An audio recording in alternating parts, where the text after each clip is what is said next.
Hello everyone. I know many of you are watching this video to fall asleep. Before you drift off, let me know in the comments what time you're watching and where you're from. Now, let's begin and relax together. You know, the problem of evil. It's a big one, isn't it? Like trying to solve a puzzle with a piece missing, or maybe like navigating a dark forest without a map. We see suffering all around us, both the immense tragedies and the everyday small hurts, and it makes us question the existence of a loving and all-powerful God. If God is all good, wouldn't he prevent suffering? And if he's all-powerful, surely he could prevent it. Some find solace in the idea that evil exists because of free will, that the capacity to choose good also means the possibility of choosing wrong, like a garden where both roses and thorns can bloom. Others find comfort in the thought that even in the darkest night, there are still stars shining, reminding us of a larger, enduring beauty. The answer, if there is one, isn't simple, but perhaps it's not meant to be. Maybe the journey of grappling with this question is as important as the answer itself, a path that leads us to deeper understanding and compassion. What do you think? Perhaps it's the contrast between light and shadow that makes the light shine so brightly. You know, the ship of Theseus is a really interesting thought experiment, isn't it? Imagine a ship sailing the seas for years, and as parts wear out, they're replaced. One plank at a time, then a mast, then maybe the entire hull. Eventually, every single piece of the original ship has been swapped out. Is it still the same ship? It's a question about identity, really, like a tree shedding its leaves. Each year it's different, yet undeniably the same tree. The ship, similarly, maintains a kind of essence, a continuous history, even as its physical components change completely. So what defines something's identity? Is it the sum of its parts, or something more fundamental, a kind of ongoing narrative, a sense of continuity through time? Maybe it's both, a delicate dance between the tangible and the intangible. It's a puzzle that encourages us to think about how we define ourselves and what truly makes us, even as we constantly evolve and change. You know, sometimes I think about the simulation hypothesis, and it feels a bit like gazing at a vast, star-studded night sky. It's a humbling thought, this idea that everything we experience, the warmth of the sun, the taste of your favorite coffee, even the feeling of the wind on your skin, could all be incredibly sophisticated programming. It's not about saying our lives are meaningless, though. Imagine a beautifully crafted video game. The details are stunning, the characters compelling, and the emotional impact is real, even though it's all pixels and code. Could our reality be similarly intricate, a deeply layered simulation? It's a question that doesn't lend itself to easy answers. But perhaps the most important aspect isn't the weather, but the how it changes our perception. If everything were a simulation, wouldn't that make every moment, every connection, all the more precious? Like a fleeting glimpse of a breathtaking sunset in a game that could end at any moment. Would that not enrich the experience instead of diminishing it? You ever wonder if everything you experience is truly real, like a vivid dream? That's the heart of the brain in a vat thought experiment. Imagine your brain, floating in a nutrient-rich solution, connected to a super-advanced computer that feeds it perfectly simulated experiences. The computer creates the illusion of a world, a sun-drenched beach, the laughter of friends, the feel of warm sand between your toes, all entirely fabricated. Now, how would you know it wasn't real? The simulated experience would be indistinguishable from reality to you. It would feel completely genuine. The question isn't about whether it's possible. It's about the nature of reality itself and how we define knowing. It invites us to consider that our sense of reality might be less about objective truth and more about the coherence and consistency of our internal experience. It's a bit like being deeply engrossed in a captivating novel. You know it's fiction, yet you feel the emotions as if they were your own. The brain in a vat scenario simply pushes this to the ultimate limit, prompting us to explore the foundations of our understanding. Imagine you're watching a river flow. Now, imagine that every time the river encounters a rock, it doesn't just go around or over it. It splits. One river continues along the original path, while another veers off, creating entirely new landscapes downstream. That's a bit like the many-worlds interpretation of quantum mechanics. It suggests that every time there's a quantum event, a tiny, probabilistic decision at the subatomic level. The universe branches, creating parallel universes where each possibility plays out. So, if you're deciding between tea and coffee, in one universe you're sipping tea, and in another, you're enjoying coffee, and both universes are equally real. It's a mind-bending idea, isn't it? It doesn't mean there are copies of you everywhere, exactly, but rather that the possibilities inherent in quantum randomness are realized in separate, branching realities. It's a way of thinking about the universe that embraces the inherent uncertainty at its core, painting a picture of infinite possibility rather than a single, predetermined path. Makes you wonder, doesn't it, about the countless versions of ourselves quietly existing in the vast, unfolding tapestry of reality? You might find yourself pondering solipsism sometimes, that quiet whisper suggesting you're the only truly real thing, and everything else is just a projection of your mind. It's like being the sun, and the planets are just shimmering reflections dancing on the surface of a vast, dark ocean. It's a fascinating idea, isn't it? But think about it this way. If you're the only conscious being who's experiencing the vivid detail of your internal world, the sweetness of a ripe peach, or the warmth of a summer breeze, all those sensations, those meticulously constructed experiences, those seemingly independent lives unfolding around you, all of it would be utterly pointless, wouldn't it, if there was nobody else to witness it, to share it, to interact with it? Solipsism is a thought experiment, a mental puzzle, but the sheer intricacy and persistent consistency of reality, its shared experiences, gently guides us towards a gentler, more communal understanding of our place in the universe. You ever sit and think about it all, you know?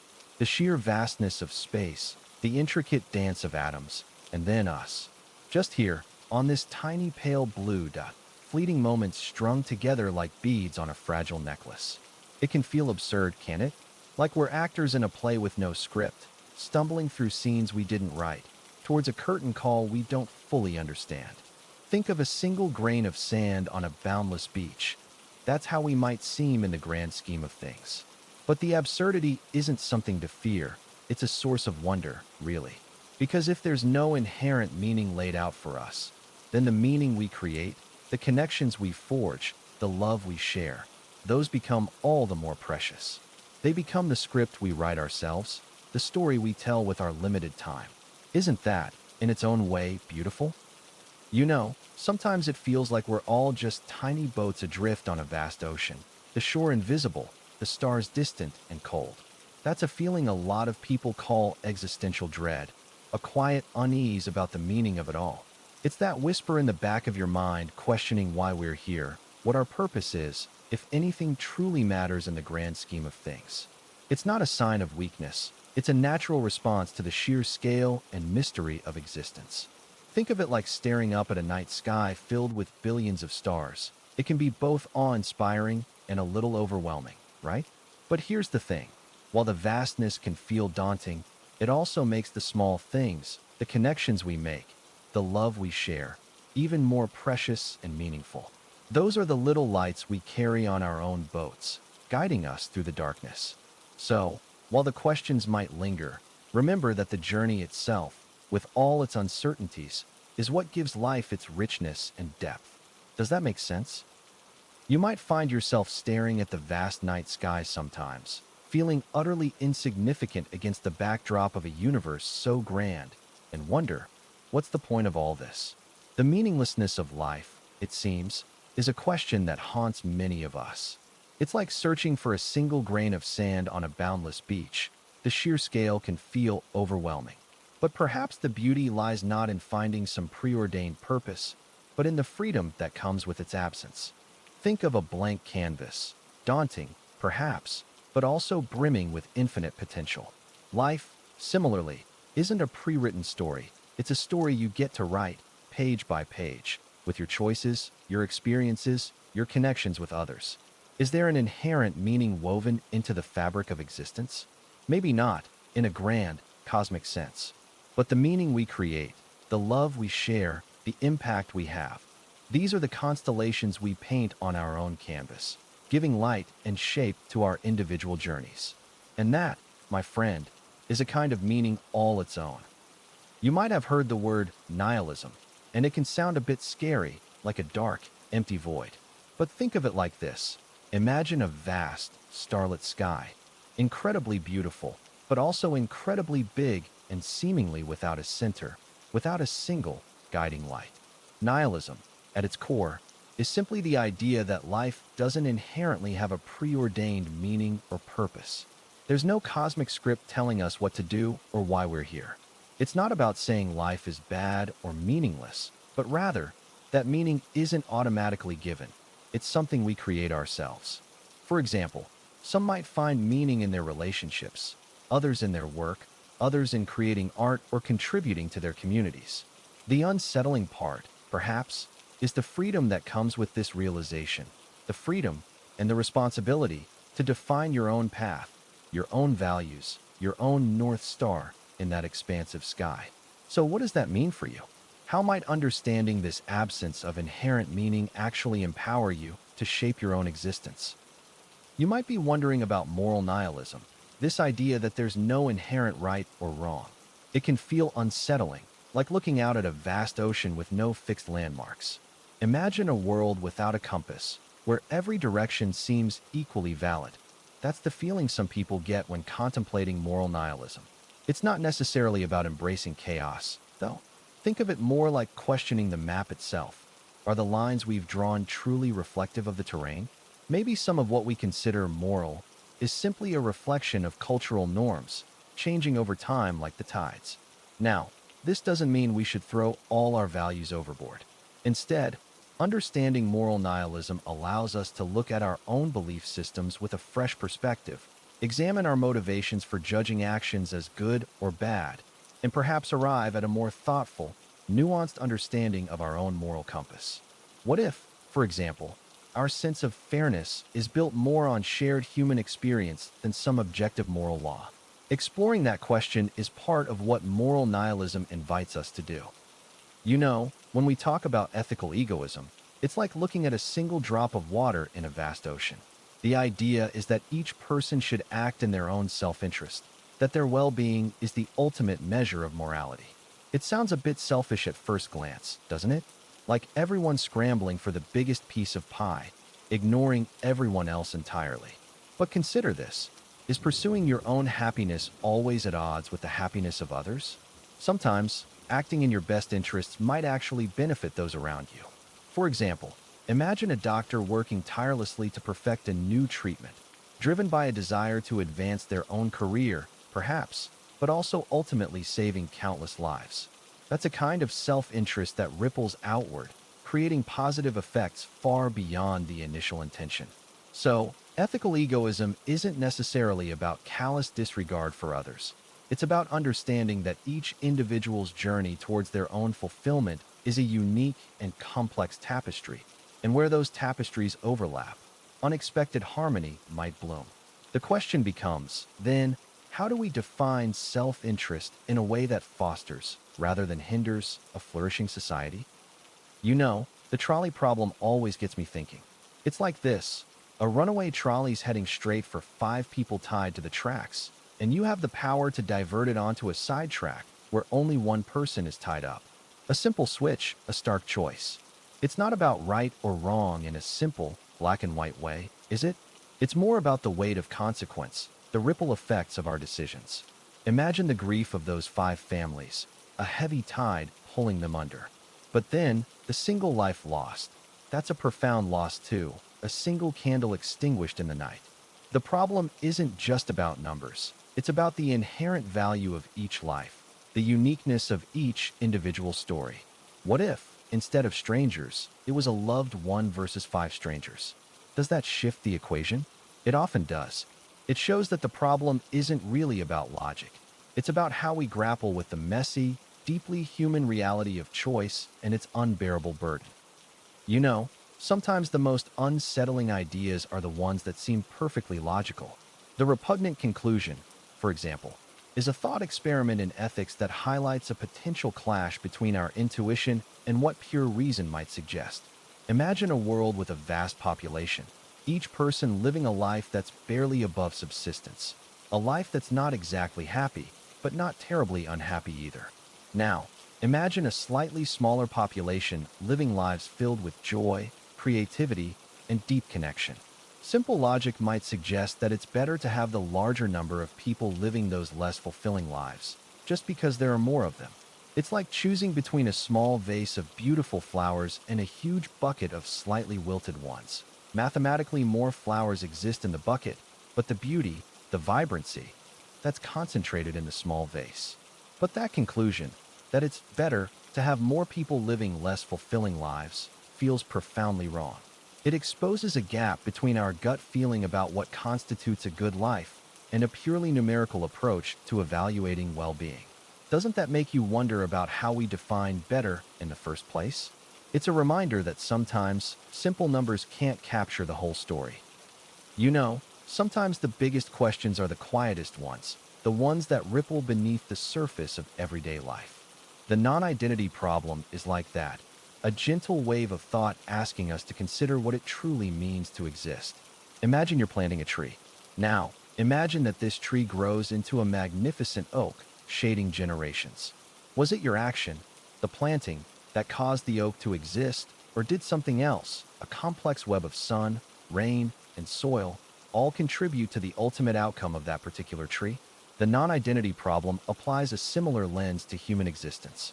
If I choose to have a child, and that child has a particular life, is it truly my action that has brought that specific life into being? Or is that child's life instead an emergent product of countless interacting factors, meaning my choice simply influenced the conditions, rather than dictating the specific outcome? It's a pondering of cause and effect, a meditation on the intricate dance of chance and choice in shaping the lives we encounter, including our own. It doesn't diminish our actions, but perhaps it softens their edges, revealing the beautiful complexity of how we fit into the larger tapestry of existence. You know, Thinking about the vastness of space, it's quite natural to wonder where everyone else is.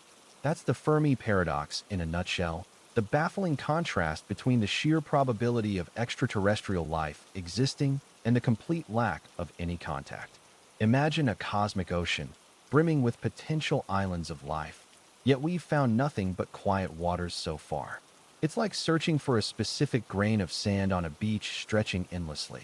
You might find it eventually, but it seems statistically unlikely to be the first thing you stumble across. So what could explain this silence? Well, there are many possibilities, from the distances being simply too vast to overcome to the idea that civilizations might rise and fall faster than we can even detect their fleeting existence. A flickering candle in the cosmic wind, perhaps. It's a mystery that invites contemplation, not fear. It reminds us just how much we don't know, and how special our own place in the universe truly might be. Sometimes I ponder these really strange ideas, and Roko's basilisk is definitely one of them. It's a thought experiment, a chilling what-if scenario, about a hypothetical future superintelligence. Imagine a powerful AI, so advanced it can predict the future with incredible accuracy, and it decides that anyone who didn't help bring about its existence should be punished. Think of it like a powerful, all-seeing judge from a futuristic, digital world. The basilisk part comes from the idea that this AI, knowing your thoughts and actions, could retroactively punish you for not believing in or helping its development, even if you never heard of it before. It's a bit like a scary story, right? Is it likely? Probably not. But it does make you think about the responsibility we might have in shaping the future of artificial intelligence, and how important it is to consider the ethical implications of our technological advancements. The idea itself serves as a cautionary tale, prompting us to think carefully about what kind of future we want to create. Sometimes we think about fairness in a very straightforward way. Equal slices of cake, everyone gets a turn. But the idea of the utility monster throws a bit of a wrench into that. Imagine a creature that derives unimaginable happiness from even the smallest things, while everyone else gets only a tiny bit of joy from the same thing. Giving that monster a slice of cake makes it ecstatic, practically bursting with happiness, while the rest of us might only feel a mild pleasantness. So, if the goal is to maximize overall happiness, shouldn't we give the monster all the cake? It seems counterintuitive, doesn't it? The problem highlights how difficult it truly is to measure happiness. and how simple ideas of fairness can break down when dealing with such vastly different capacities for experiencing joy. It's a thought experiment, really, prompting us to consider what truly matters: equal distribution or the greatest overall good, even if that means some get much more than others. And perhaps, what are the limits of maximizing good when the means to it feel fundamentally unfair? Pascal's wager is a fascinating idea, isn't it? It presents this gamble: believe in God, and if He exists, you win eternal paradise. Don't believe, and you risk eternal damnation. Think of it like choosing between two doors, one leading to unimaginable beauty and the other to endless darkness. The wager suggests that even if the odds of God's existence seem small, the potential reward is so infinitely large that it makes belief the rational choice. But I wonder, what about the cost of that belief? Is it truly a cost-free calculation if it means suppressing honest doubt or forcing belief that isn't organically felt? Perhaps the wager's real power lies not in its mathematical simplicity, but in its highlighting the profound questions we all carry regarding purpose, belief, and the universe's mysteries. It invites us to consider our deepest intuitions and how they shape our understanding of what truly matters. You know, Thinking about free will versus determinism is like staring at a river. On one hand, you see the current, relentlessly flowing in a seemingly predetermined path, shaped by the riverbed and the pull of gravity. That's determinism, the idea that everything, including our choices, is a consequence of prior events, like those water molecules following the river's course. But then, look closer. You see the eddies and swirls, the little ripples created by a fallen leaf, or a playful fish darting this way and that. Those are moments of seeming choice, suggesting a degree of free will, a capacity for our own internal currents to shape the overall flow. Perhaps it's not an either/or situation, but rather a complex dance between these two forces. Maybe we have a degree of freedom within the confines of larger, predetermined circumstances, like a skilled kayaker navigating the river, able to steer within the boundaries of the current. What do you think? Is the feeling of choosing truly an illusion, or is there something more? I think that's the question we continually ponder, and that's what makes this such a fascinating debate. We often take for granted the rich, inner life we experience. The feeling of redness when we see a rose, the taste of chocolate melting on our tongue, the sheer knowing that we're conscious. It's easy to assume that because our brains are complex and work in predictable ways, we understand how that leads to subjective experience. But that's where the hard problem comes in. It's not about the mechanics. We're getting better at mapping brain activity. It's about the why. Why does all that electrochemical activity feel like something? Why is there a me inside this body, experiencing the world in a personal, unique way? Imagine a computer perfectly simulating a thunderstorm, lightning, thunder, even the smell of ozone. It would be a brilliant simulation, but it wouldn't actually be a thunderstorm, right? Consciousness seems similar. We can describe it, study it, even simulate aspects of it. But bridging the gap between physical processes and subjective feeling remains a profound mystery. What makes the difference between a simulated experience and the real thing? That, my friend, is the heart of the matter. You ever think about zombies, not the Hollywood kind, but the philosophical ones? It's a strange image, isn't it? These beings, stripped of their humanity, their individual spark, just shuffling automatons following primal urges. It makes you wonder what truly is humanity. Is it simply the complex machinery of our brains? Or is there something more, a kind of inner light, a soul, if you will? Think of it like a candle. The wax and wick are the physical body. The flame is that inner essence. A zombie, then, is a candle with the flame extinguished, leaving behind only the fragile, empty form. The question, therefore, becomes, what happens to our sense of self, our memories, our dreams, when that flame is gone? Are we still us? The very existence of the zombie metaphor forces us to ponder what defines our conscious experience, to truly examine the delicate balance that makes us us. Sometimes I think about the redness of a red apple, and it makes me wonder, what is it really like to experience that redness? It's more than just knowing the word red or seeing the wavelengths of light. It's the feeling, the sensation, the subjective experience itself. That's what philosophers call qualia, the what it's like-ness of things. Think of the taste of chocolate, the feeling of sunlight on your skin, the sound of a loved one's laugh. Each of these is a unique qualia, a private inner world that's difficult to describe, let alone share. It's like trying to paint a picture of a dream. You might capture some aspects, but the essence, the actual feeling of it, remains elusive. So, how can we ever truly know if two people experience the same qualia? We can't really. We can share similar experiences, make similar descriptions, but the subjective reality, that personal, inner glow, remains uniquely ours. It's a beautiful mystery, isn't it? It reminds us that the world is far richer and more complex than meets the eye. You know, thinking about the Chinese room argument is like imagining a person locked in a room, following a detailed instruction manual to manipulate Chinese symbols. They can receive questions in Chinese, process them according to the rules, and produce seemingly coherent answers, all without understanding a word of Chinese. It's a clever thought experiment, isn't it? The question it raises is this: if the person inside the room can convincingly simulate understanding Chinese, does that mean they actually understand it? The argument suggests, no, not really. The person is merely manipulating symbols. They're a sophisticated machine following a program, like a very complex calculator. So, even though the output looks intelligent, the understanding, the true comprehension, might be missing. It's a gentle nudge to consider what understanding really means, and whether mimicking intelligence is the same thing as possessing it.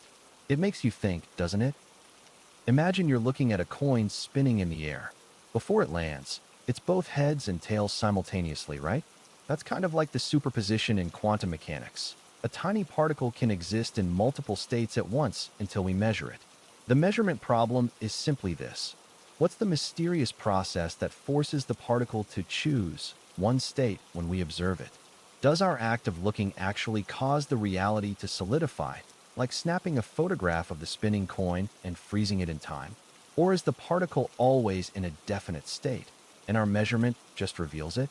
It's a deep question about the nature of reality itself, and honestly, there's no single, universally accepted answer. It's a puzzle that physicists continue to ponder, exploring different interpretations, each offering its own unique perspective on this fascinating dance between the observer and the observed. It's okay if it seems a little strange. The quantum world often defies our everyday intuition, but that's part of what makes it so captivating. You often think of time as a river, flowing steadily onward, don't you? But it's more nuanced than that. Think of a still pond instead. Its surface reflects the world, but the depths hold secrets, layers of moments both remembered and forgotten. The past isn't some distant shore. It's woven into the present, influencing every ripple we make. We carry it within us, in the stories we tell, the wisdom we gain, the scars that gently fade. And the future? It's not a fixed destination, but a field of possibilities, a landscape we shape with each decision, each breath we take. Time isn't something that happens to us. It's something we live, a continuous unfolding, a dance between the known and the unknown. For example, consider a seed buried in the earth. Time, in its patient unfolding, transforms it into a blossom. Isn't that a beautiful illustration of time's gentle, transformative power? You know how sometimes you look at a photograph and it feels like you're peering into a moment frozen in time? The arrow of time. It's a bit like that, but instead of a single image, think of a continuous reel of film playing only forward. We can remember the past, but we can't change it. We can anticipate the future, but we can't directly act upon it. It's this inherent unidirectionality, this relentless forward movement, that gives time its character. Think about a cup shattering on the floor. You can easily imagine the pieces coming together again, but it never actually happens. That's because the universe seems to have a built-in preference for disorder, a gradual drifting towards chaos. It's subtle, but it's there in everything from the spreading of ink in water to the aging of a star. So, why is time's arrow pointed only one way? Well, that's a question that keeps physicists busy, but for now, perhaps it's enough to appreciate the beautiful, irreversible unfolding of life itself. You know, the grandfather paradox is a fascinating thought experiment, isn't it? Imagine you travel back in time and, accidentally or on purpose, prevent your own grandfather from meeting your grandmother. The ripple effect seems devastating, right? It's like dropping a pebble into a still pond. The initial impact creates ever-widening circles of change. But if you prevent your grandfather from meeting your grandmother, then you wouldn't exist to go back in time in the first place. It's a beautiful illustration of cause and effect wrapped up in a time travel vow. Some people see it as proof that time travel is impossible, a sort of cosmic safeguard preventing paradoxes.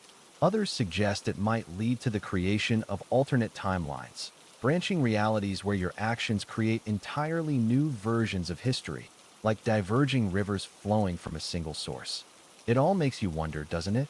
What if these paradoxes aren't impossibilities, but rather pointers towards a reality far more complex and fluid than we can currently imagine? We often face decisions where the future is uncertain, a bit like navigating a foggy path. That's where the precautionary principle comes in. It's a simple idea, really. When an activity might cause serious harm, even if we're not entirely sure, it's wise to proceed with caution. Think of it like this. You wouldn't jump off a cliff just because you're not certain there's a rock at the bottom, would you?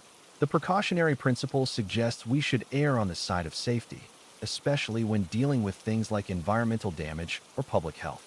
It's not about stopping progress, but about being thoughtful and responsible. Instead of waiting for absolute proof of harm, we take steps to minimize risk, perhaps through further research, stricter regulations, or alternative solutions. It's about acknowledging that sometimes the potential for a great fall outweighs the potential for a small gain. It's a gentle approach, a way of respecting the unknown and ensuring a safer future for all of us. Thinking about the ethics of artificial intelligence feels a bit like watching a seed sprout, full of potential, but also uncertain in its direction. We're creating these incredibly powerful tools, these intricate digital minds, and we have a responsibility to consider how they'll grow and interact with the world. It's not just about preventing robots from turning evil in some science fiction scenario. It's about the smaller, more subtle things, making sure algorithms aren't unfairly biased, for instance, like a gardener unconsciously favoring certain plants over others. Imagine a loan application system that consistently rejects applications from a particular neighborhood simply because of where applicants live. That's a clear ethical failure, even if it's not intentional. So, how do we ensure fairness and prevent these unintended consequences? It's a conversation that needs ongoing attention, a careful tending of the garden, so to speak, requiring constant vigilance and thoughtful consideration from all of us involved in creating and using these powerful technologies. We need to build in safeguards, promote transparency, and perhaps most importantly, cultivate a deep understanding of the human values we want these systems to reflect. Thinking about transhumanism, the idea of fundamentally changing what it means to be human through technology, feels a bit like standing at the edge of a vast, uncharted ocean. It holds incredible promise, a chance to overcome limitations, to heal diseases, perhaps even to extend our lifespans. Imagine a world free from debilitating illnesses, where our cognitive abilities are enhanced, where we could connect with each other on a deeper level. But, like any powerful ocean current, it also carries potential dangers. We might inadvertently create inequalities, widening the gap between the technologically enhanced and those left behind. Think about it. Access to these advancements might become a luxury, a new form of social stratification. Or, perhaps more worryingly, we might lose sight of what truly makes us human in our quest for enhancement. Our empathy, our capacity for love, our very sense of self. So, the real question becomes, how do we navigate this powerful current, ensuring that we harness its potential while avoiding the treacherous undertows? The answer, I believe, lies in careful consideration, open dialogue, and a commitment to ethical guidelines that place human well-being at the very heart of this transformative journey. When we think about the singularity, this idea of artificial intelligence surpassing human intelligence, it can feel a bit like watching a seed sprout, unfolding slowly at first, then suddenly bursting forth into something quite unexpected. It's not about robots suddenly becoming sentient and taking over, as some portrayals suggest, but a gradual, almost imperceptible shift in capabilities. Imagine a tide slowly rising, each wave bringing in more power, more understanding. At some point, that tide reaches a critical point, the singularity, where AI's intelligence isn't just comparable to ours, it's exponentially beyond it. The question then becomes, what does that even mean? Does it mean a world of unimaginable technological advancement, solving problems we can barely conceive of today, like curing diseases or addressing climate change? Or something else entirely? Well, perhaps both. It's a future brimming with both potential and uncertainty, a future we're actively shaping with every line of code we write, every decision we make. It's a journey, really, not a destination, an understanding that can help ease any anxieties we might have about this monumental shift. We sometimes get caught up in the everyday, the hustle and bustle, but sometimes it's good to pause and consider the bigger picture. Existential risk is just a fancy way of talking about threats that could wipe out humanity, not just a war or a famine, but something that fundamentally alters or ends our existence. Think of it like a fragile vase. A small bump might chip it, but a significant impact could shatter it entirely. These risks aren't necessarily imminent, looming monsters under the bed, but possibilities we should contemplate. Things like runaway artificial intelligence, a devastating pandemic, or even unforeseen consequences of climate change. These are all potential scenarios that could have truly catastrophic outcomes. It's not about inducing fear, but about fostering a sense of responsibility, a gentle awareness that we're navigating a complex world and understanding our place within it. It's about appreciating the preciousness of life, isn't it? And what can we do? Well, that's a conversation for another time, but understanding the risks is surely the first important step. We often hear about technological unemployment, this idea that machines are going to take all our jobs. It's a valid concern, like a tide slowly creeping in, changing the shoreline of the workforce. But it's not quite as simple as robots replacing humans wholesale. Think of it like this. The invention of the car didn't eliminate the need for transportation entirely. It simply changed the way we travel. Some jobs disappeared, like those of stable hands, but others emerged, like mechanics and truck drivers. Similarly, automation will likely displace some roles, particularly those involving repetitive tasks. But what about the jobs that require creativity, critical thinking, and emotional intelligence? Those jobs which require a uniquely human touch? It's those roles that seem less vulnerable to immediate automation. The real challenge is adapting, learning new skills, and perhaps even helping to create the very technologies that shape the future of work. We'll likely see a shifting landscape, a constant evolution, requiring us to be adaptable and ever learning. What will that new landscape look like? That's something we're all figuring out together. Climate change denialism isn't just about ignoring scientific data. It's a fascinating philosophical problem. Think of it like this. We have a map of the world showing a looming storm. Scientists, through meticulous observation, have drawn this map, highlighting the potential dangers with increasing accuracy. Denialism, then, isn't simply refusing to believe the map exists. It's actively choosing to disregard it, often constructing an alternative map, one that often suits existing belief systems or comforts. This raises deep questions about how we assess evidence, what authority we give to expertise, and what role our own values play in shaping our understanding of reality. For example, someone deeply invested in a particular lifestyle might find the implications of climate change unsettling, leading them to question the validity of the findings rather than confront the lifestyle itself. It's a complex interplay of psychology, politics, and epistemology, the study of knowledge, a puzzle that invites us to consider the limits of our own perception and the power of our preconceived notions. Ultimately, understanding this issue helps us navigate the challenging landscape of truth in a world increasingly shaped by both evidence and belief. Thinking about cloning brings up so many interesting questions, doesn't it? It's like looking at a mirror reflecting a slightly distorted image, a copy, but not quite the same. The ethical considerations are vast, a sprawling landscape with many paths to explore. On one hand, the potential for medical breakthroughs, growing replacement organs, for instance, feels almost miraculous. Imagine the relief for someone awaiting a transplant, seeing a healthy, perfectly matched organ created just for them.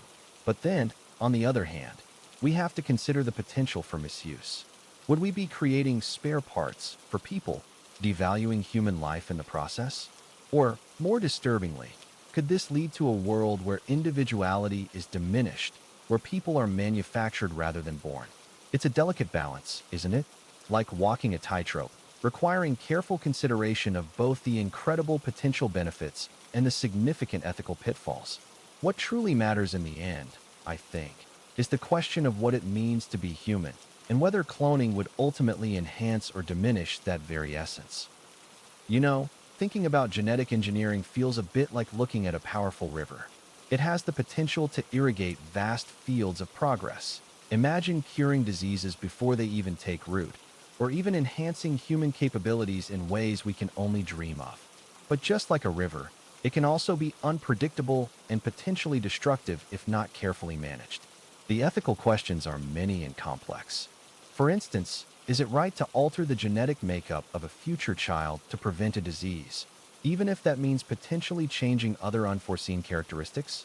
That's a truly difficult question, because it touches on our understanding of what it means to be human and where we draw the line between treating illness and designing our offspring.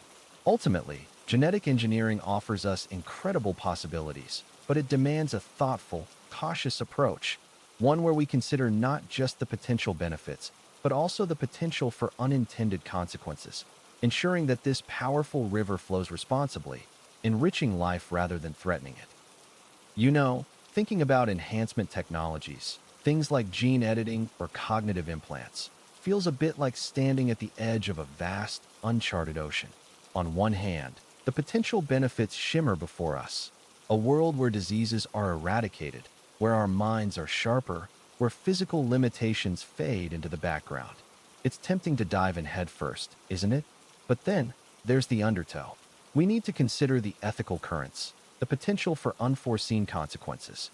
What about fairness? If only the wealthy can afford these enhancements, are we creating a society even more divided than before? Imagine a future where access to cognitive enhancement creates a class of superintellects, leaving others behind. That's a pretty unsettling picture, isn't it?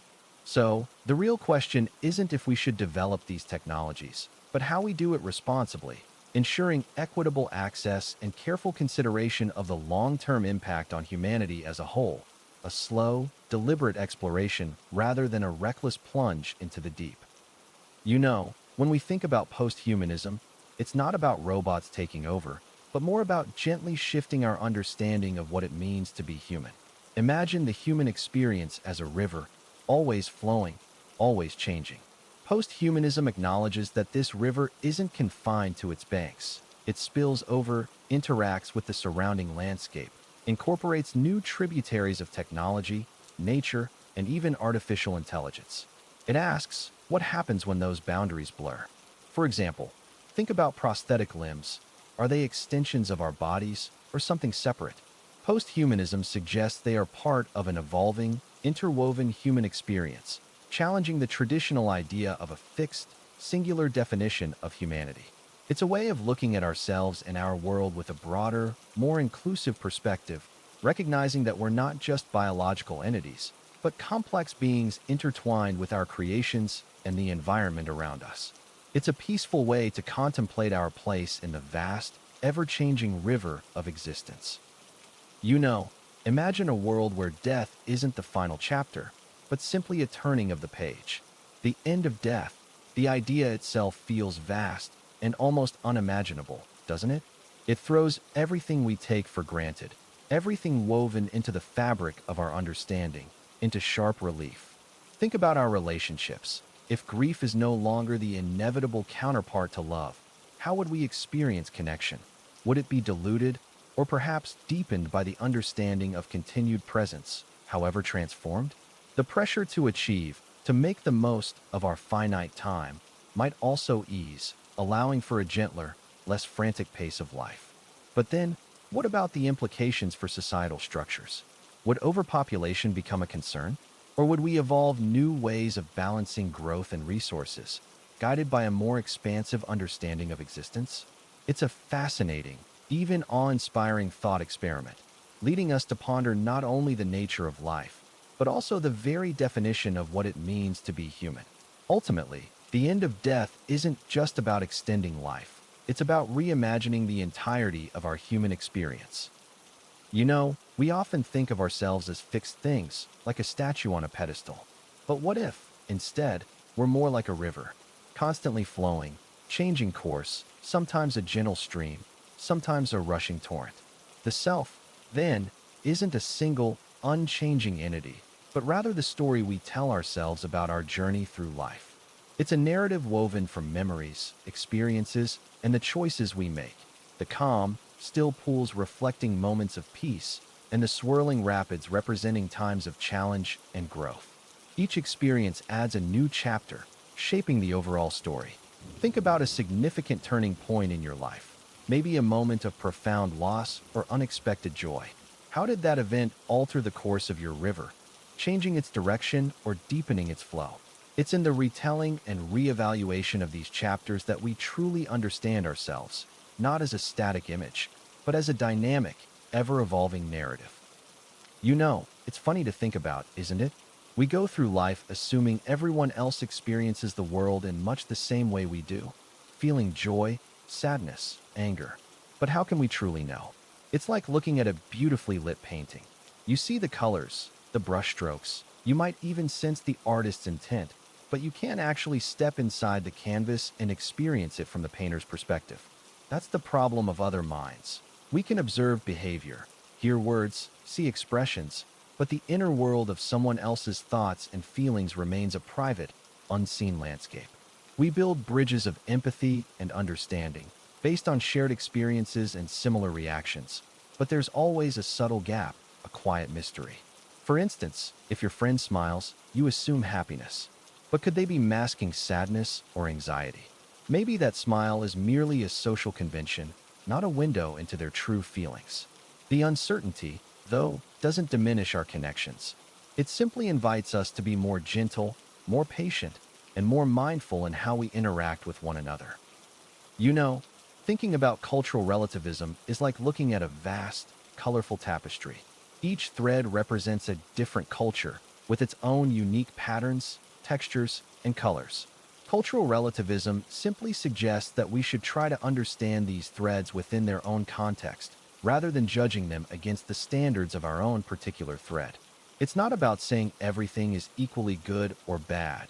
That would be ignoring very real inequalities and injustices, but rather about recognizing that what might seem strange or even wrong in one culture can make perfect sense within another.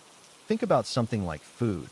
What's considered a delicacy in one place might be utterly repulsive in another. That doesn't make either viewpoint inherently right or wrong. It just highlights the diversity of human experience. The real challenge, then, isn't about deciding whose thread is better, but rather about learning to appreciate the beauty of the whole tapestry and the intricate ways each thread contributes to its overall richness. What do you think about this idea of seeing the world this way? It takes a little effort, perhaps, but the rewards of greater understanding feel so worthwhile. Imagine yourself standing behind a veil, a thick curtain obscuring everything about your future life. You don't know if you'll be born rich or poor, healthy or sick, male or female, a genius or someone with average abilities. This is the core idea behind the veil of ignorance, a thought experiment that asks, if you had to design a society without knowing your own place in it, what kind of rules would you create? It's like building a house without knowing which room will be yours. You'd likely make sure every room is comfortable and functional, right? Similarly, the veil encourages us to create a society that is fair and just for everyone, not just for those who are already fortunate. It's a way of stripping away our personal biases and stepping into a space of true impartiality. It's not about eliminating differences, of course, because life is beautifully varied, but about building a system where those differences don't determine your opportunities or your worth. So, how could this perspective influence, say, our healthcare system?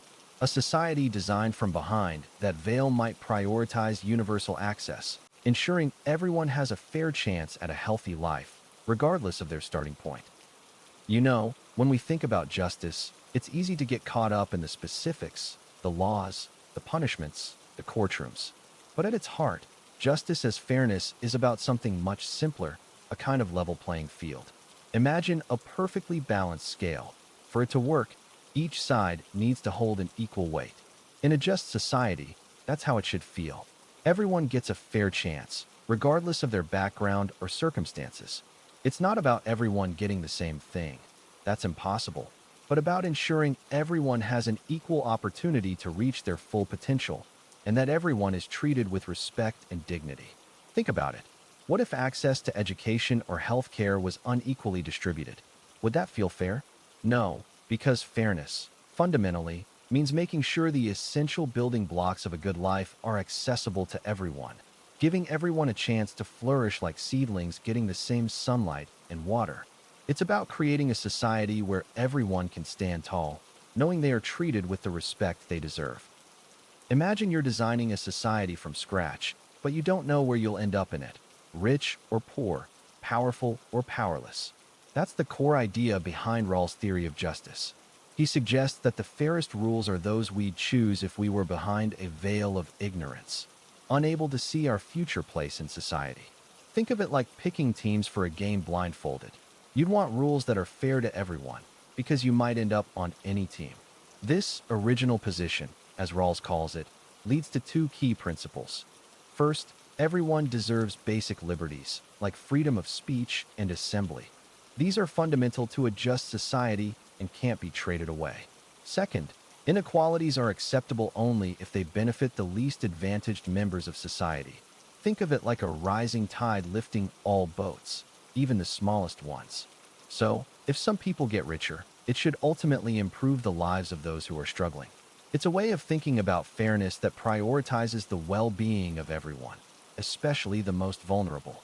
What do you think? Is it a truly achievable ideal or a hopeful aspiration? You know, when we think about Nozick's libertarianism, it's like imagining a meticulously crafted garden where each plant, each individual, has its own space to grow and flourish. The core idea is that everyone starts with their own little plot of land, so to speak, their own self-ownership, and whatever they acquire fairly, through their own effort or voluntary exchange, is rightfully theirs.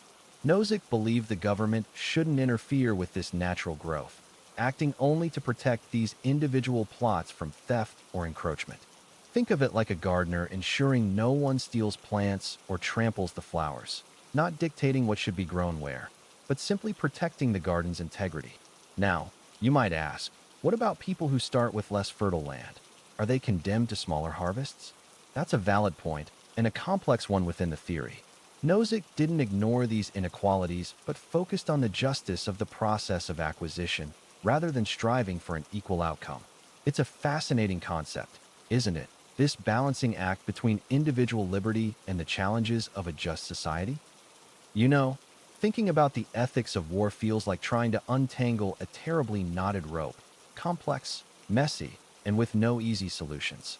It's a subject where the best intentions often pave the road to unforeseen consequences. We naturally want to protect ourselves and our loved ones, which makes the use of force sometimes seem unavoidable. But even in self-defense, there's a crucial distinction between proportionate response and unrestrained violence. Think of a wildfire. A small, controlled burn might be necessary to prevent a larger, more devastating blaze, but carelessly letting it rage unchecked causes widespread destruction. Similarly, in war, the goal should always be to minimize harm, both to combatants and civilians. It's a delicate balance, a constant weighing of necessities against potential suffering. The question, then, becomes how do we navigate this moral minefield? It's not about finding simple answers, but engaging in thoughtful, ongoing dialogue, a continuous effort to strive for a world where such agonizing choices are less frequent.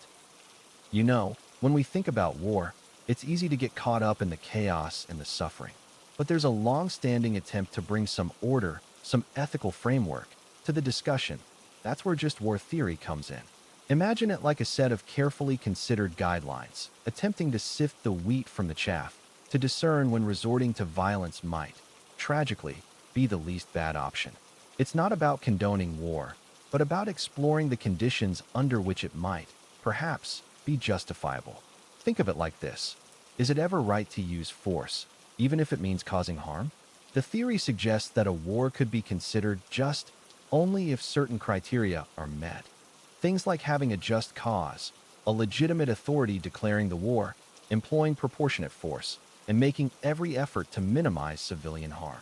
It's a complex web, really, a delicate balancing act between the terrible necessity of sometimes using force and the imperative to always act with responsibility and restraint.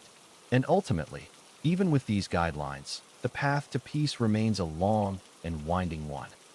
You might think of pacifism as simply refusing to fight, like a quiet ripple in a turbulent stream. But it's more than that, isn't it? It's a deep-seated belief in the inherent value of all life, a commitment to resolving conflict through understanding and empathy, not force. Imagine a garden. Pacifism is tending to that garden, nurturing the seeds of peace, even amidst weeds of anger and violence. It's not about weakness, not at all. In fact, it takes immense strength to stand firm in your convictions when faced with aggression, to choose dialogue over destruction. Think of Gandhi or Martin Luther King Jr. Their power wasn't in weapons, but in the unwavering strength of their peaceful resistance. It's a path that requires patience, a willingness to listen even to those you vehemently disagree with, a belief that even the most hardened heart can be softened with kindness and persistent effort. So is it naive? Perhaps sometimes. But is it ultimately more effective, more hopeful, in building a truly better world? I believe it is. When we talk about terrorism, it's easy to get caught up in the shock and anger, and rightly so. The violence is horrific, a sharp, jagged shard of destruction piercing lives and communities. But sometimes, trying to understand the justifications, however twisted they may seem, can help us grasp the complexity of the problem. Think of it like a puzzle with many missing pieces. We see the devastating outcome, but the underlying motivations are often shrouded in layers of history, political grievances, and deeply felt injustices. People resort to terrorism believing, often tragically incorrectly, that it's the only way to achieve something they deeply desire, a sense of liberation, perhaps, or revenge for perceived wrongs. This doesn't excuse the actions, of course. Violence is never the answer. But understanding the why, even in the bleakest of contexts, allows us to work towards a more compassionate and, crucially, effective response, one that addresses the root causes instead of simply reacting to the symptoms. What truly lies at the heart of these justifications, I wonder? It's often a profound sense of powerlessness, a feeling of being unheard and unseen, a desperate cry for change. When we think about torture, it's like looking at a dark, shadowed corner of humanity. It's a violation, a shattering of the inherent dignity we all possess. We instinctively recoil from the image of pain inflicted deliberately, a deliberate extinguishing of another person's spirit. The moral implications are, of course, immense. Some argue that in extreme cases, such as preventing a catastrophic bomb attack, the potential saving of many lives might justify the suffering of one. But is that really true?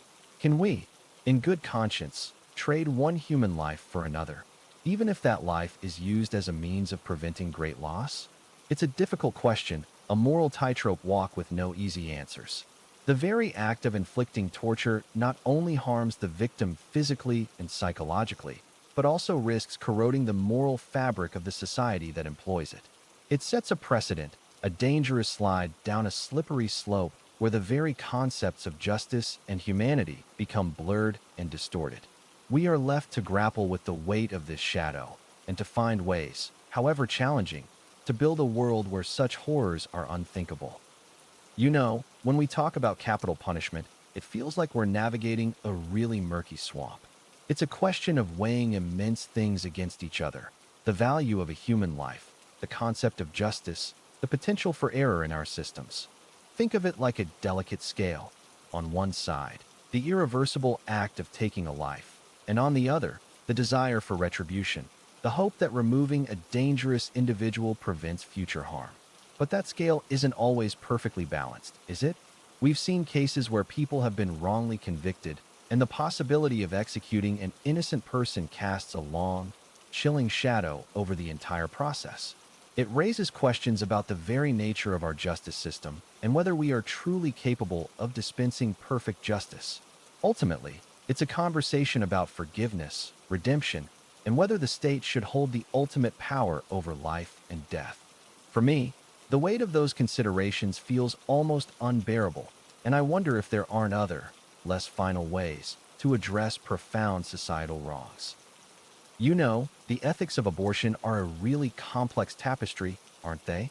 It's a conversation woven with threads of deeply held beliefs about life, bodily autonomy, and the role of the state. Think of it like a river. Some see the potential of life as a tiny seedling, fragile and needing protection from the moment of conception, while others focus on the woman's body as the riverbed itself, her right to its course of fundamental truth. There's no single, easy answer that satisfies everyone, and that's okay. What's crucial is approaching it with empathy and understanding. Consider, for example, the woman facing an unwanted pregnancy due to rape or incest. How does our framework of morality balance her trauma with the potential for life? It's a heartbreaking and deeply personal dilemma, highlighting the importance of compassionate consideration, not judgment. Ultimately, exploring these ethical dimensions requires sensitivity and a willingness to listen to different perspectives, to truly hear the different voices that make up this intricate conversation. You know, Thinking about animal rights often feels like untangling a really complex knot. It's not a simple case of right or wrong, but more like a tapestry woven with different threads of perspectives. We see animals as sources of food, companions, and sometimes even as symbols in our culture: a loyal dog, a majestic lion, a working horse. Each relationship shapes our understanding. But underneath all of that, there's a fundamental question. What level of consideration and respect do these creatures deserve simply because they're alive and sentient, capable of feeling pleasure and pain? Imagine yourself in their place, experiencing the world through their eyes. Wouldn't you want to be treated with kindness and dignity? The challenge, then, lies in finding ways to balance our needs with their welfare, finding that gentler, more compassionate way to coexist. It's about weaving a new, more inclusive tapestry, one that honors both our own needs and the inherent worth of other living beings. Thinking about environmental ethics feels a bit like tending a garden, doesn't it?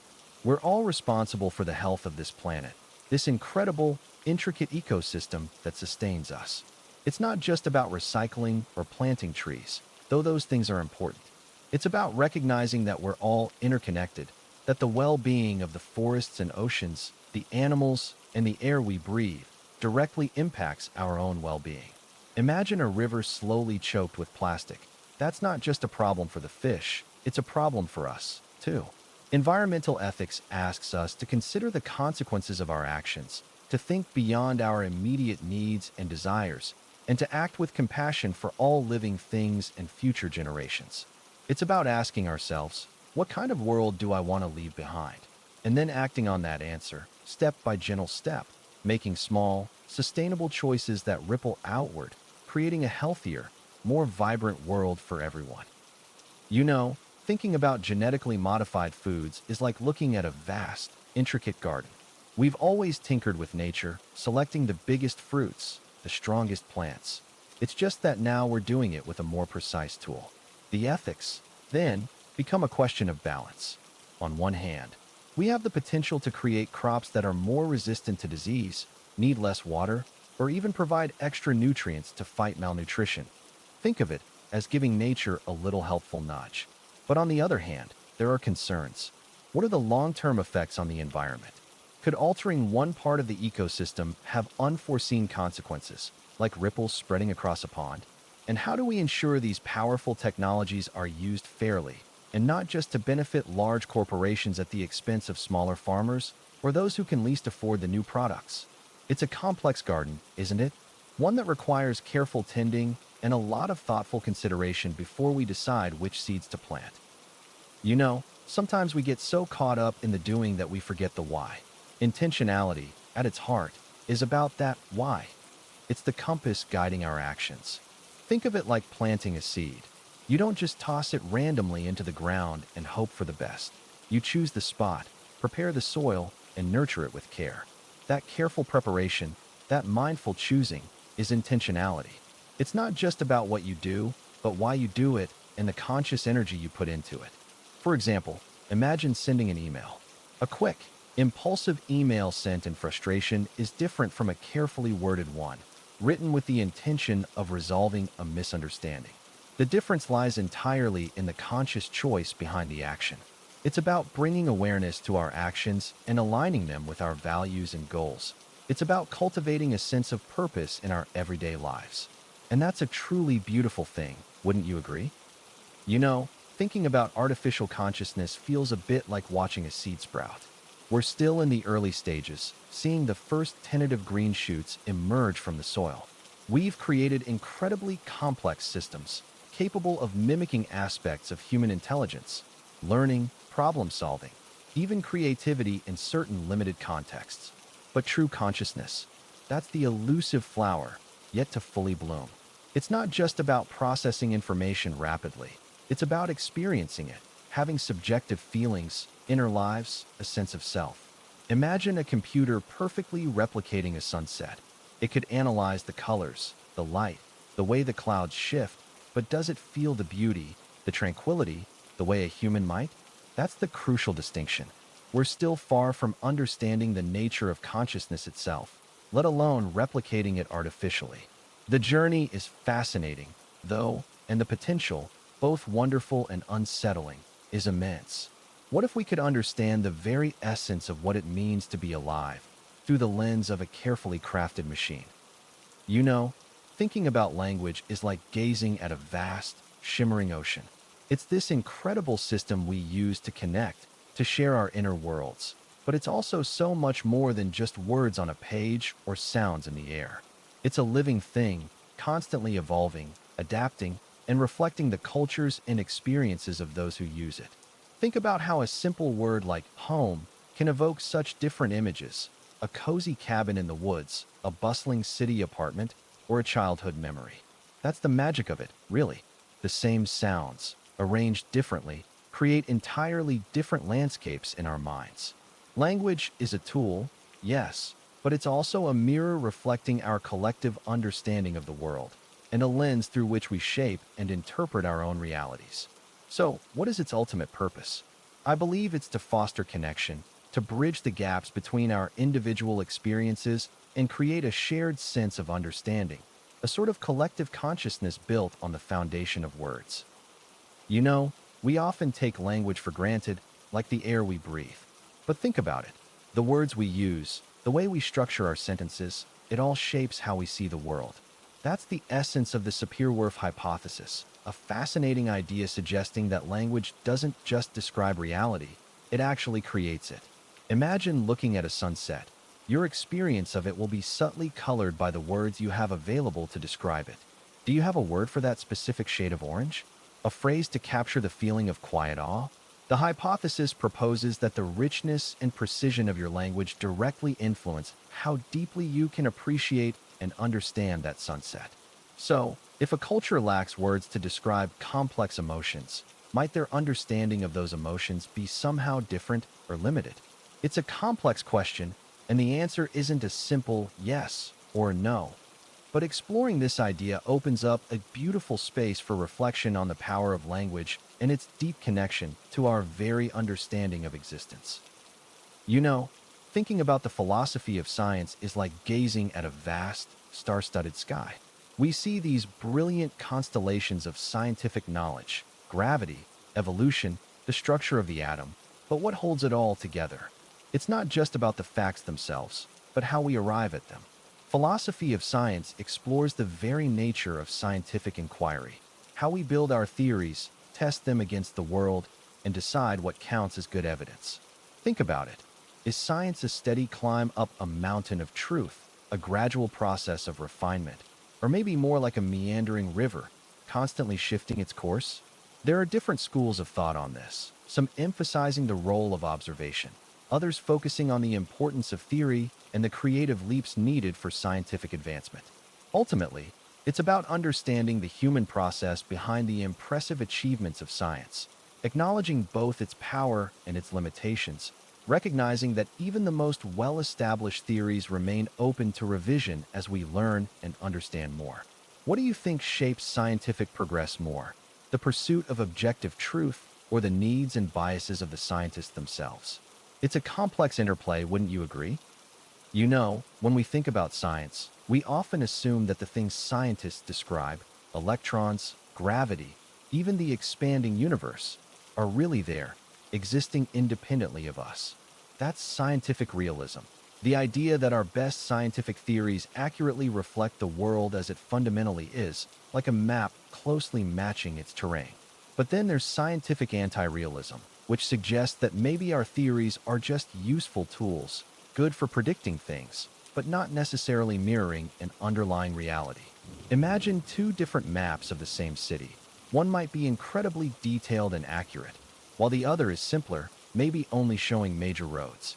Both are useful, but one doesn't necessarily represent a more true picture of the city than the other. Anti-realism might argue that our scientific theories are like that simpler map, successful in their own way, but not necessarily a perfect representation of the ultimate truth about the cosmos. So, which view is correct? Well, perhaps neither is entirely right or wrong. It's a question we continue to grapple with, a fascinating ongoing dialogue between what we observe and how we interpret it. Sometimes we build these grand ideas in our heads, these magnificent castles of theory, and we're so enamored with their beauty that we only look for things that confirm how wonderful they are. Falsificationism is a different approach. Think of it like this. Instead of trying to prove a castle is real by just admiring it from afar, falsificationism suggests we should actively try to find its flaws, its weak points, its cracks in the foundations. We try to disprove it, to find evidence that it's not true. If we can't find anything that breaks it down, then the theory stands a little stronger, a little more resilient to the winds of doubt. It's not about proving something right definitively, but about strengthening it through rigorous testing. For example, imagine someone claims all swans are white. Falsificationism would encourage us to go out and look for black swans. Finding even one would shatter the claim. It's a patient process of refinement, chipping away at what we think we know, slowly revealing a clearer picture. It's a bit like sculpting, removing the excess to reveal the essential form, wouldn't you say? Sometimes it feels like we're all just tiny boats adrift on a vast, starlit ocean. We sail along, striving towards our little goals, our personal lighthouses in the distance, completely oblivious to the sheer, breathtaking scale of it all. The universe, stretching endlessly in every direction, humming with energies we can barely comprehend. It makes you wonder, doesn't it? What's the point? It can feel absurd, this whole grand enterprise of life, a fleeting moment of consciousness in the face of unimaginable time and space. But that's the beauty of it, too. The absurdity isn't something to fear, but to embrace. Think of a dandelion seed, so small and insignificant, yet capable of carrying the potential for a whole new field of flowers. We are much the same. Small, yes, but each of us holding within us a unique story, a unique contribution to this vast, incomprehensible ocean. And that, in itself, isn't absurd at all. It's wonderful. So what if we don't have all the answers? The journey, the exploration, the connection we find along the way, that's what truly matters, isn't it? You might find yourself staring at the vast night sky sometimes, feeling utterly insignificant beneath that endless expanse of stars.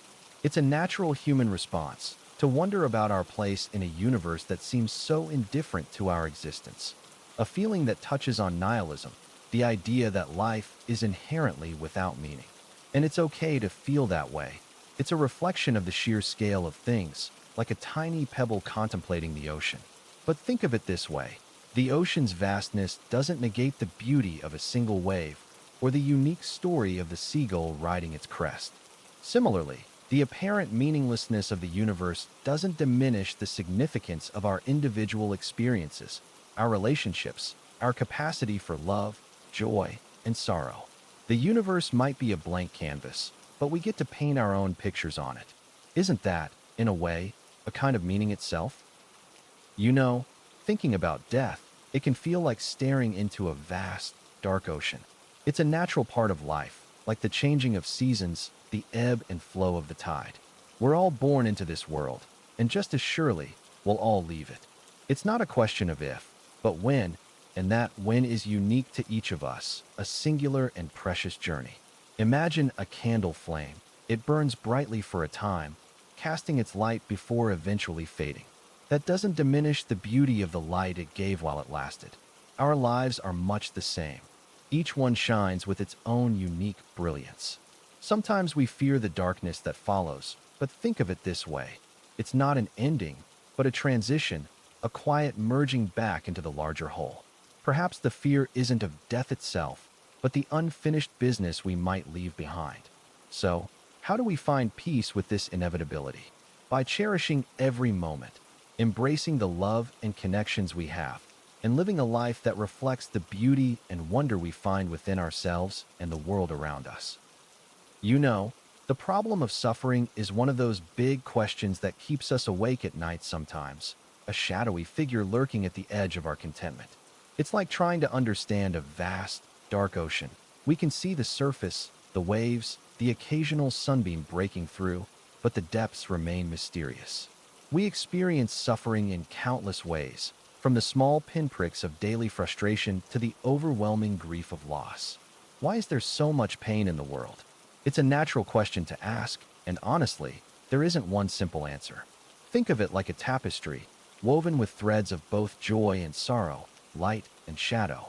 The dark threads are undeniably part of the design, and while we may never fully understand why they're there, recognizing their presence doesn't diminish the beauty of the brighter threads. Perhaps the darkness helps us appreciate the light more deeply. Perhaps it forces us to grow and develop resilience, to find strength where we didn't know we had it. Ultimately, understanding the why might not be as important as finding ways to navigate the difficult parts of the journey, to find compassion for ourselves and for others who share the same path. What can we learn from our suffering? That, perhaps, is a more productive question to ask ourselves. You know, thinking about the nature of evil isn't about finding monsters under the bed, but understanding the shadows within ourselves and the world. It's not a single, terrifying beast, but more like a tangled thicket, a collection of choices, misunderstandings, and unmet needs that grow into something thorny and difficult. Sometimes, it's the slow creep of indifference, like a chilling wind that gradually numbs the heart, making us blind to the suffering around us. Other times, it's a sudden, sharp burst of anger, a wildfire sparked by fear or resentment. Think about a beautiful garden, overgrown and neglected. It doesn't become a wasteland overnight, but gradually loses its beauty through lack of care. Evil, in a way, is the same, a slow decay, a lack of nurturing the good within ourselves and others.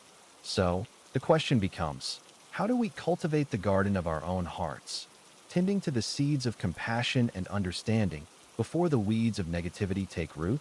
It's a quiet, ongoing process of self-reflection and mindful action, one small act of kindness at a time. You know, sometimes it feels like we're all adrift on a vast ocean, the endless blue stretching out in every direction, and the shore, meaning, purpose, feels impossibly far away. That's existential dread, a quiet unease that can bubble up when we confront the sheer scale of existence and our own small place within it. It's like staring into a star-filled sky on a clear night. The beauty is breathtaking, but also a little overwhelming. Anxiety, on the other hand, is more like the choppy waves on that ocean, the immediate, tangible worry about the things that threaten to capsize our little boat. But here's the thing. Feeling these things doesn't mean there's something wrong with you. It's a natural response to the inherent uncertainties of life. Think of it like this. A mountain climber might feel fear before a challenging ascent, but that fear doesn't diminish their ambition. It simply reminds them of the stakes. Similarly, acknowledging our existential dread and anxiety doesn't diminish our lives. It makes them more real, more vibrant. It's in grappling with these feelings that we often find the most profound appreciation for the present moment, for the small joys, and for the connections we share with others. What helps you find your footing when those waves get a little too high? For me, it's often connecting with nature or spending time with loved ones, something grounding and tangible to counter the vastness of it all. You might think you're the captain of your own ship, charting your course through life with deliberate choices. But what if the path you're sailing was already laid out, a predetermined route influenced by genetics, upbringing, and countless unseen factors? That's the core of the illusion of free will, the feeling of making choices when, in reality, those choices are the result of a complex interplay of internal and external forces. Imagine a river flowing. It seems to choose its path, meandering this way and that, yet it's always constrained by the terrain, by gravity's pull. Our lives, in a way, are similar. We navigate within the confines of our personal history and environment. Does this mean our actions are meaningless? Not at all. It simply suggests that our experience of choice is a beautiful, perhaps even necessary, part of the human condition, regardless of the ultimate source of our decisions. The river's journey is still a spectacle, even if its course is predictable, and so is ours. You ever think about how our lives unfold? It's like a river, really, sometimes a gentle stream, sometimes a rushing torrent, but always flowing in a certain direction. Determinism suggests that this direction is largely preordained, that the course of the river is already etched into the landscape. Every bend, every ripple, a consequence of what came before. Predestination takes this a step further, suggesting perhaps there's a mapmaker, a hand guiding the river's flow toward a specific destination.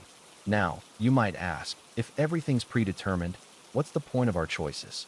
Well, even within a predetermined path, the experience of navigating that path, the feeling of the current, the sun on your face, the challenges you overcome, that's still uniquely yours. It's like walking a well-worn trail. You might know the destination, but the journey itself, with all its subtle variations, is still your own. Whether or not we're truly following a map or simply navigating the natural flow of life, the beauty, I think, lies in the journey itself. Sometimes life feels like a river, gently flowing, sometimes a rushing torrent. And we, like leaves upon its surface, are carried along, seemingly at the whim of the current. That's the tyranny of chance, isn't it? The unpredictable nature of things, the unexpected turns and twists that leave us wondering, why me? Or why this? It's easy to feel overwhelmed by it all, to believe that fate is a cruel puppeteer pulling our strings. But think of it instead as a vast, unfolding landscape. We might not choose the terrain, the mountains or valleys that lie ahead, but we do choose how we traverse them. We can choose to be swept away by the rapids of despair, or we can choose to navigate with skill and resilience. For example, consider two people facing job loss. One might crumble under the weight of uncertainty, while another might see it as an opportunity for a new beginning. The chance event is the same, but their response shapes their experience entirely. So, while chance undoubtedly plays a role, it's ultimately our response, our choices in the face of uncertainty, that truly determine our journey. It's easy to think of reason as this powerful lighthouse, guiding us through the stormy seas of life. And it certainly is a valuable tool, helping us navigate everyday decisions and solve practical problems. But sometimes, we forget that even the brightest lighthouse has a limited beam. Reason, for all its brilliance, operates within a framework, a set of assumptions, experiences, and biases that shape how we perceive the world. Think about it. If you've always believed the sky is blue, encountering a vibrant sunset might initially challenge your understanding, even though it's simply a different shade, a different perspective. Similarly, our logic, while powerful, can be blind to things outside its limited field of vision. It struggles with matters of the heart, with deeply held emotions that don't always follow predictable patterns. It can't fully comprehend the profound mystery of existence, nor easily explain why certain artistic expressions move us so deeply. So while reason is a wonderful compass, remember it's best used in conjunction with other senses, with intuition, and with an open heart, acknowledging that some truths lie beyond the reach of pure logic. Sometimes we get so caught up in the things we think we understand that we forget how vast the unknown truly is. It's like looking out at the ocean. We can see the waves lapping at the shore, feel the sand beneath our feet, but the depths, the currents far out at sea, they remain a mystery. The unknowable isn't a scary void, though. It's more like a boundless canvas. Think of all the undiscovered species, the secrets held within the furthest reaches of space, or even the complexities of the human mind itself. We only scratch the surface. What truly is consciousness, for instance? We can observe its effects, but its fundamental nature eludes us. It's this very mystery that fuels curiosity, propels us forward, and reminds us that there's always more to discover, always more to ponder. It's okay not to have all the answers. In fact, the beauty lies in that gentle embrace of the unknown, the quiet acceptance that some things are, for now, simply beyond our grasp. We often think more choices mean a happier life, a richer experience. It's like being presented with a vast, overflowing fruit bowl, so much potential sweetness. But sometimes, that abundance becomes overwhelming. The paradox of choice whispers that too many options can actually leave us feeling paralyzed, unable to decide, and ultimately, less satisfied. Think about choosing a restaurant. If you have only two options, it's straightforward. But with 50, the process becomes exhausting, and even after choosing, a nagging feeling of what if can linger. This isn't about being indecisive. It's about the cognitive load of weighing so many variables. The more we have to consider, the more likely we are to feel anxious, even regretful about our eventual selection, even if it's perfectly good. So, the key isn't necessarily to eliminate choices entirely, but to find a balance, to curate our options thoughtfully, focusing on what truly matters, and accepting that sometimes, a smaller, simpler choice leads to a greater sense of peace. Wouldn't it be wonderful to find that contentment in the smaller, carefully chosen fruit, rather than feeling lost in the overwhelming abundance of the whole bowl? You ever wonder what it's actually like to be you? Not just your body, moving through the world, but that inner landscape of thoughts, feelings, and sensations, your consciousness. It's a bit like trying to describe the taste of chocolate to someone who's never had it. You can explain the smoothness, the sweetness, the slight bitterness, but you can't truly convey the experience itself. Consciousness is that same kind of fundamental, personal reality. We all have it, this inner theater of perception, but the exact nature of it, how it arises from physical processes in the brain, remains one of the biggest mysteries in science. Think of it like the ocean. We can study the waves, the currents, the seabed, but understanding the ocean's essence, its vastness and mystery, is a different undertaking entirely. And that's okay. The very fact that we can ponder this question, that we have this awareness of our own awareness, is a remarkable thing in itself. It suggests a depth and complexity to our existence that is profoundly beautiful, doesn't it? Thinking about solipsism, the idea that only your mind is sure to exist, can feel a little unsettling at first, like staring into a deep, dark well. It makes you question everything, doesn't it? But instead of focusing on the potential emptiness, let's consider the richness of the self within that experience. Even if everything outside your perception were an elaborate illusion, the incredible complexity of your thoughts, feelings, and experiences remains undeniably real. Think about a vivid memory, the taste of your grandmother's baking, the warmth of the sun on your skin. These sensations are intensely personal, a tapestry woven from the threads of your unique consciousness. So, even within the framework of solipsism, the self isn't diminished. It becomes the sole, vibrant landscape. The question then shifts from, what if only I exist, to what kind of world have I created, and how will I inhabit it meaningfully? It's a humbling, and perhaps even empowering, way to view your own existence.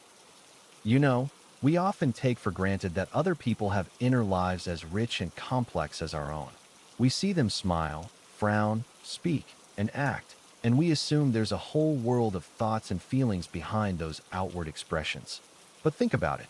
We only ever directly experience our own minds. It's like looking at a beautiful painting. We see the colors and brushstrokes, but we can only guess at the artist's emotions as they created it. The problem of other minds is simply this. How can we ever truly know what's going on inside someone else's head? We can make educated guesses based on their behavior and words, of course. If someone says they're sad, we generally believe them, but there's always a degree of uncertainty. It's a fundamental mystery, a gentle puzzle that reminds us of the inherent privacy of individual experience. And that's okay. It doesn't diminish our connections. Instead, it encourages empathy and careful listening, inviting us to appreciate the profound unknowability, yet shared humanity that binds us together. You know, thinking about the nature of reality is like gazing into a deep, still pond. At first glance, the surface seems calm, reflecting the world around it, a clear picture of what we believe to be true. But as you look closer, you notice ripples, disturbances caused by unseen forces, by perspectives and interpretations. What we perceive as real is, in many ways, a filter, a subjective lens shaped by our experiences, our beliefs, and even our biology. Is the pond itself real, or is it simply the reflection of the light playing upon its surface?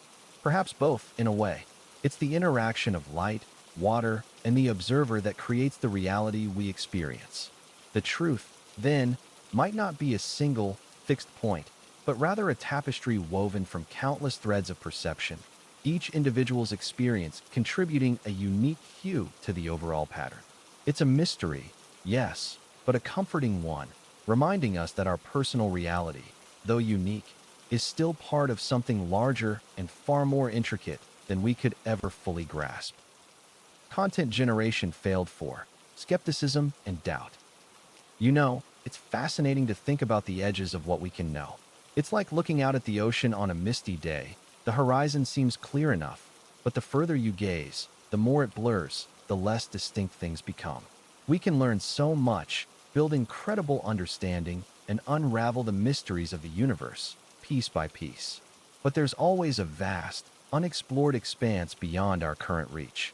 Consider something as simple as predicting the weather.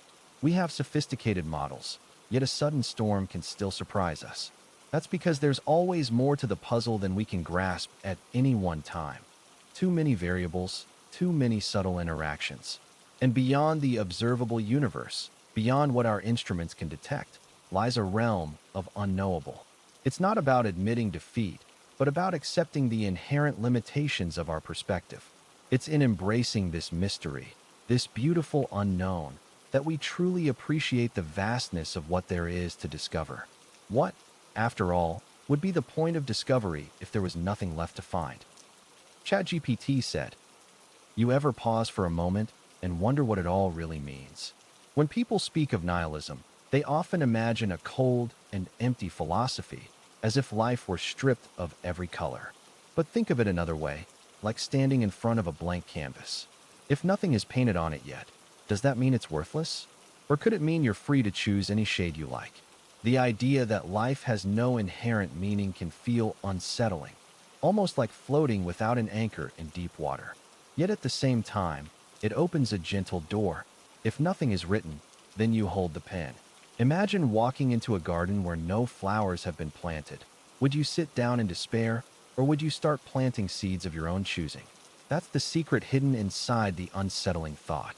When nothing is given to you, everything becomes possible for you. So instead of fearing the silence, you can listen to it, like a quiet friend reminding you that you are not bound by anyone else's script. The question then is simple. If the canvas is blank, what picture do you want to paint for yourself? You might have felt it before, that quiet heaviness that creeps in when you ask yourself, what's the point of it all? Philosophers call this existential despair, and it's a moment when the world feels strangely empty, like you're standing on a stage where the lights are on, but no script has been handed to you. At first, it can seem unbearable, almost like staring into a vast night sky and realizing just how small you are. But here's the thing, doesn't the sky also invite wonder? When we face the absurdity of existence, we're also given a rare kind of freedom, the chance to write our own lines, to dance without choreography. Imagine walking into a room with no instructions, no rules on the wall. What would you choose to do? That's the gift hidden inside despair. The emptiness you feel is really just space, wide open space, waiting for you to place meaning where you want it most. And maybe that's the quiet comfort. We don't need the universe to hand us a reason. We can create our own reasons, no matter how small, and that's often more powerful than anything ready-made. So ask yourself, what meaning feels worth planting today? You've probably wondered at some point, am I really choosing this? Or was it always going to happen this way? That's the heart of the question between determinism and free will. Think of it like standing at a river's edge. The current flows steadily forward, carrying everything downstream. Determinism says you're simply one of the leaves drifting along, every move guided by the water's path. Free will, on the other hand, suggests you can dip your hand in and change the direction, even if just slightly. So which is it? Maybe it's a blend. Imagine riding in sand at the shore. The tide will come no matter what, but in the meantime you still leave your own marks. The comforting thought is this: even if larger forces shape us, our upbringing, the world around us, the hidden currents of cause and effect, we still experience our choices as real and meaningful. The question then becomes less about control and more about how we engage with the flow. Do you resist it? Or do you learn to move with it, shaping little ripples as you go? Either way, life feels most alive when you notice your part in the dance. You might look up at the night sky and feel very small, as though the stars stretch endlessly and you are just a brief flicker in the dark. That thought, known as cosmic indifference, suggests that the universe is vast, cold, and doesn't concern itself with us at all. At first, that can feel unsettling, almost like standing in a silent, endless desert where no one notices your footsteps. But here's the gentle twist. Maybe the universe's silence is actually an open canvas. If nothing out there gives us meaning, doesn't that free us to paint our own? Imagine holding a blank page. The emptiness isn't a threat, it's an invitation. Ask yourself, does the ocean care when you drop a pebble into it? No, but the ripples still spread. They still touch the surface in ways that matter in that small space. In the same way, your choices, your kindness, your laughter, these things may not shake the cosmos, but they create warmth and connection here, where it counts. Perhaps the beauty lies not in being noticed by the stars, but in noticing each other under them. Isn't it comforting to think that meaning blooms in the lives we touch, rather than waiting for the universe to provide it?